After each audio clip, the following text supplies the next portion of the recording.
Typically you'll be put on a monitor, an external fetal monitor, which goes like around your belly, and you won't be allowed to eat or drink anymore because that's hospital protocol.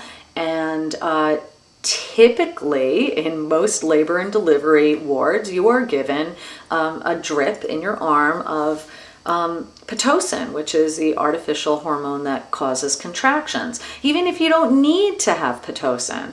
And that's another thing that you might want to discuss with your doctor.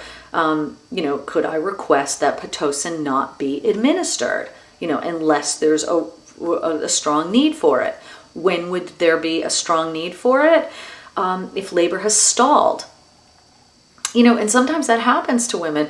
Their labor's going along well and rhythmically, and they feel like, okay, it's time I should go to the hospital. And then they get there and everything changes and they're no longer contracting. This is normal. This is a very normal physiological response that a woman has. And the best thing I could compare it to is in the wild, right? I mean, when an animal is in nature and there's the sudden threat of danger, okay, like a laboring gazelle suddenly sees that, there's the herd starts moving because there's a lion or a predator approaching. What happens? Her labor stops, adrenaline kicks in, and she has to, it's fight or flight. That's what happens. As humans, we have a very similar physiological response. If we are feeling stressed or strained in some way, and sometimes just the act of going to the hospital is enough to induce a stress, our labor will stall. Again, it doesn't happen all the time, but it can happen. So that's something else to think about. And then the last thing, let me just check my time. And the last thing to avoid a C-section is actually the continuous support of a female companion. And that doesn't have to be a doula. Doulas are, have become very popular in the past few years, so much so that I feel like I could just use the term and you know what I'm talking about. But a doula is a labor support person. Doulas are typically trained in helping you. Well, I should know because I went through doula training, but a doula's role is to just help you get through the labor, and they're trained with different techniques. Those could be physical techniques in terms of like counter pressure and massage and pressure points, different things like that.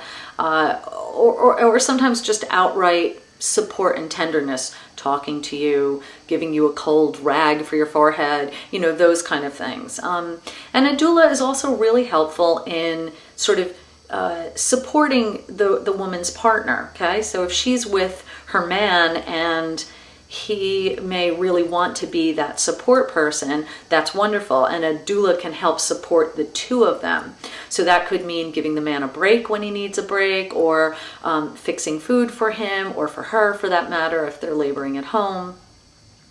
A doula's support is not just hands-on to the pregnant and laboring woman. The doula's support can encompass many things. And for that reason, your support doesn't necessarily have to be a licensed, trained doula with that title. I mean, it's great to use one if you want to, but if you're in a position where you can't afford one, or maybe you would prefer to have your girlfriend or your relative there who has experienced labor or who knows a lot about it or has read about it, then that's a great alternative too.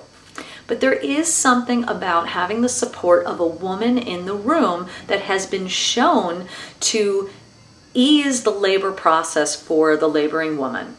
It really does. And by virtue of that, having a female support in the room helps the C-section rate go down. Something like over 20% of births that have a woman present, and again, I'm saying a woman present, not because the man is not good at what he's doing, but there might even be something chemically that goes on between women when they're in labor that you remember it's a very modern notion to have men in the room during labor, and it's a beautiful thing. I mean, the father of the child should absolutely be there to support the woman and to watch his baby be born. It's hard to imagine that 40 years ago, or even less than that, fathers were not ever present during a birth. But then again, births back then too were you didn't really have a lot of options about the way you birthed. I mean, you were sort of at the mercy of doctors, and it was treated as almost like a medical emergency. If you can imagine, like the scrubs and the masks and the woman on her back with her legs up in the stirrups, like just, the worst positioning possible for a woman to give birth in, but of course the most convenient position possible for the doctor to deliver the baby. So, we've moved away from those days, and obviously it's wonderful that men are a welcome part of the birth and laboring process, of course. But that doesn't negate the fact that having a woman present is really beneficial and helpful to the laboring woman.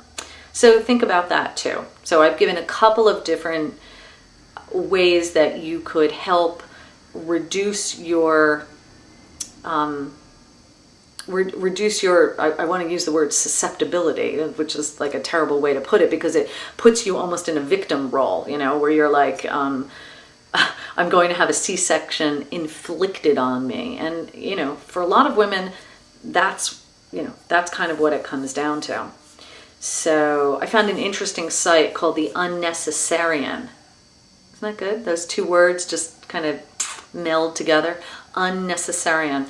So you can look them up on Facebook and just Google Unnecessarian if you're interested in reading more about our soaring C-section rate and also the ability to birth vaginally after C-section, what's called a VBAC, which is in great danger as we speak in 2010. All right, let me check my time.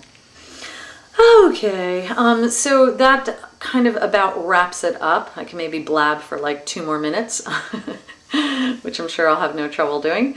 And so do visit my website. I want to reiterate for anybody who missed in the beginning, give another plug for my favorite new magazine, Brainchild, and reiterate that the first 5 people to become members on my website, self-promotion, will get a free sample copy of Brainchild and are eligible for a free subscription. Wow. It's too bad I don't do a live call-in show. I'll take the first caller.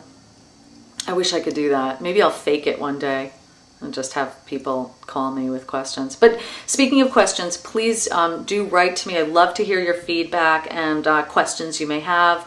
I know the past past 2 shows I talked a lot about pregnancy and birth, and I know that there are people watching who are way past that stage and have other questions about other burning issues as parents, like how do I install NetNanny on my computer? Yeah, that's a piece of cake. I'm sure you figured that out already. Should I let my son play video games? That could be a topic. And so forth. So I just am encouraging you to write to me and tell me your thoughts and ask me questions. Thank you. Visit me on the web, mamarama.tv. Until next time.